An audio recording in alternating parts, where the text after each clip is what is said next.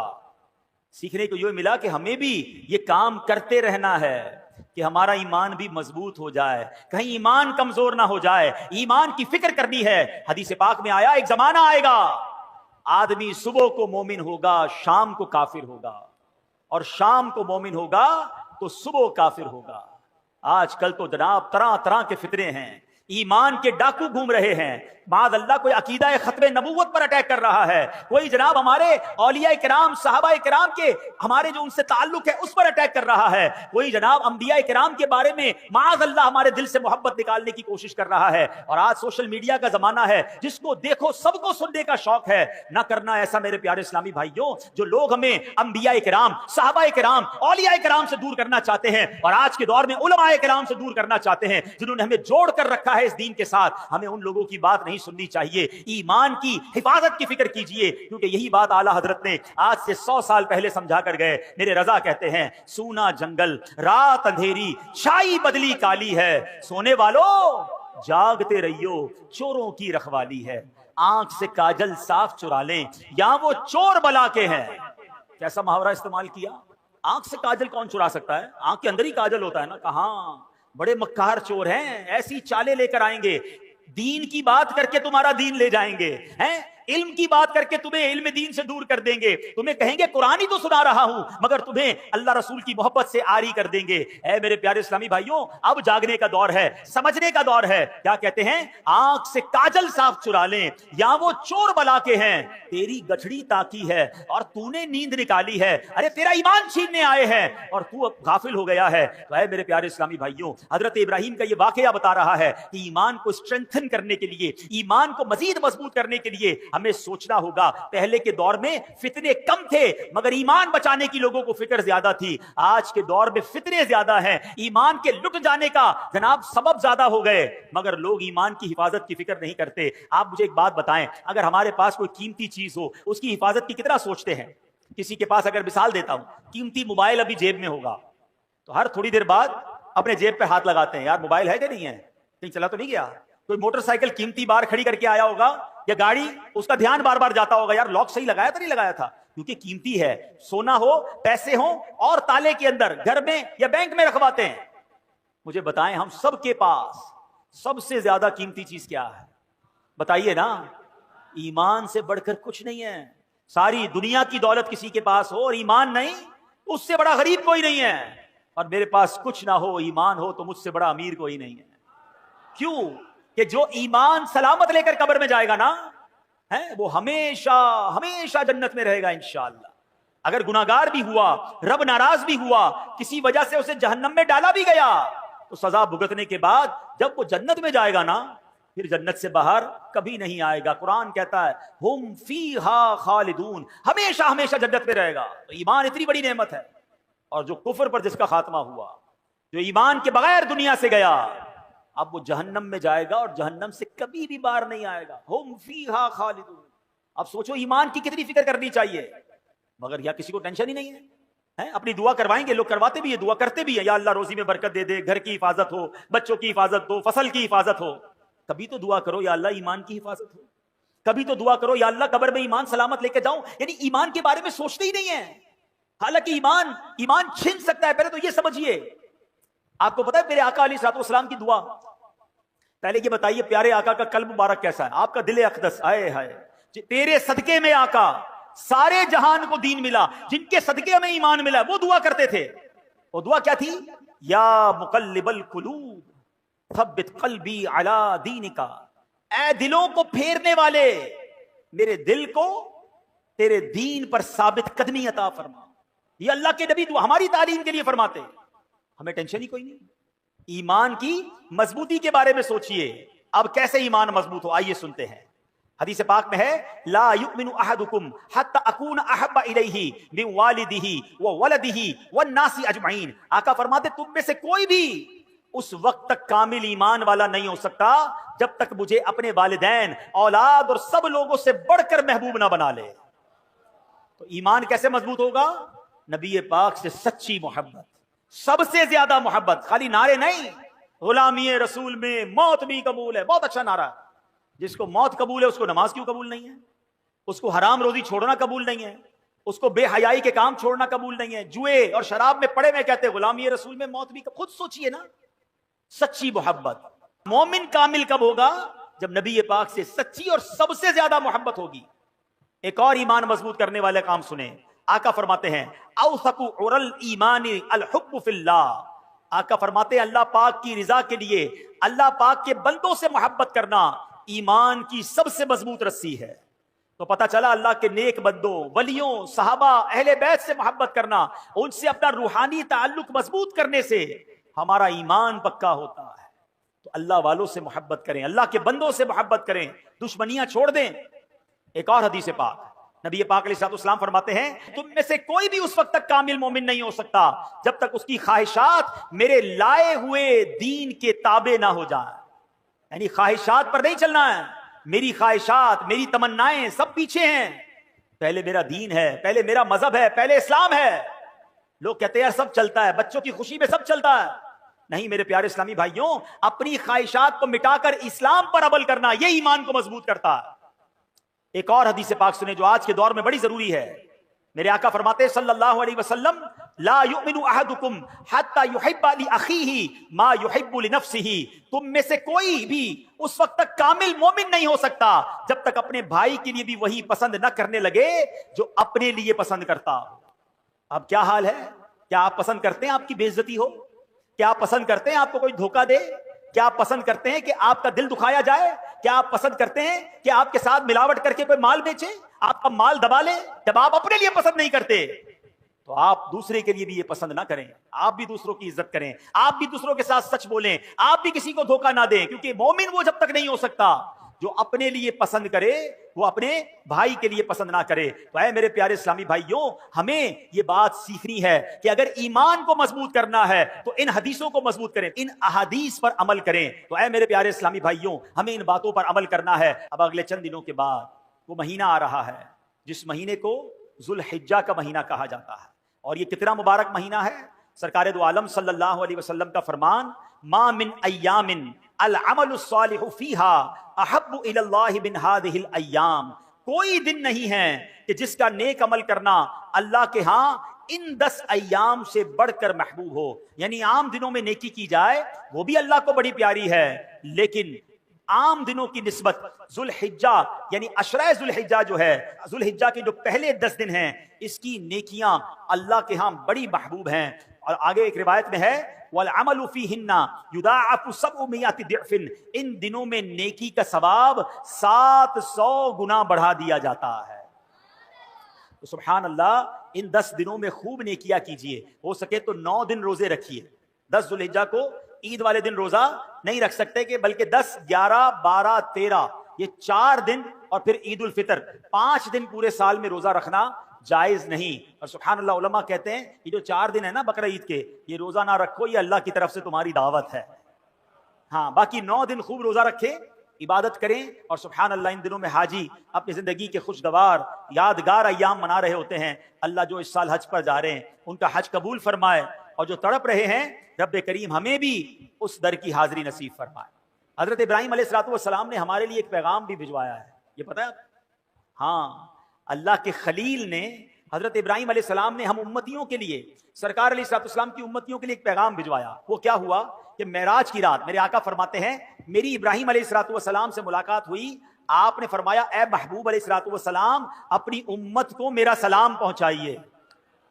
ہائے ہائے، اللہ کے نبی حضرت ابراہیم ہمیں سلام عطا فرما رہے ہیں، اور پھر فرمایا کہ اے محبوب صلی اللہ علیہ وسلم اپنی امت کو فرمائیے کہ جنت پاک اور زرخیز زمین ہے اور خالی میدان کی صورت ہے، بے شک یہاں کے باغات سبحان اللہ، الحمدللہ، لا الہ الا اللہ اور اللہ اکبر ہیں، یعنی جنت کی زمین خالی ہے۔ بندہ جب یہ تسبیح کرتا ہے اس جنت میں درخت لگتے رہتے ہیں۔ یا رسول اللہ اپنی امت سے فرمائیے ان کلمات کا کثرت سے ذکر کیا کریں تاکہ جنت میں ان کے لیے زیادہ سے زیادہ باغات لگتے رہیں۔ کاش ہم درخت لگانے لگیں تو کچھ موسم بھی ٹھیک ہو جائے. دعوت اسلامی کا شعبہ FGRF انشاءاللہ اگست میں شجر کاری کرے گا. مجھے لگتا ہے اہلیان پاکستان کو اس گرمی سے تو اب لگ پتا گیا ہوگا کہ اگر ہم درخت لگا لیتے اور زیادہ لگاتے تو شاید اس موسم میں فرق پڑ جاتا. اب تو سائنٹیفکلی بھی پروف ہو گیا ہے کہ جس محلے میں درخت زیادہ ہوں وہاں ٹیمپریچر بھی کم ہوتا ہے. لوگ اپنی گاڑی پارک کرنے کے لیے, اپنا جانور باندھنے کے لیے درخت تو ضرور ڈھونڈتے ہیں مگر درخت نہیں لگاتے. اللہ کرے میری بات اہلیان پاکستان سن لیں, تمام 24 کروڑ پاکستانی صرف ایک ایک پودا لگا لیں اور اس پودے کو درخت بنائیں. پودا لگا کر بھول نہ جائیں.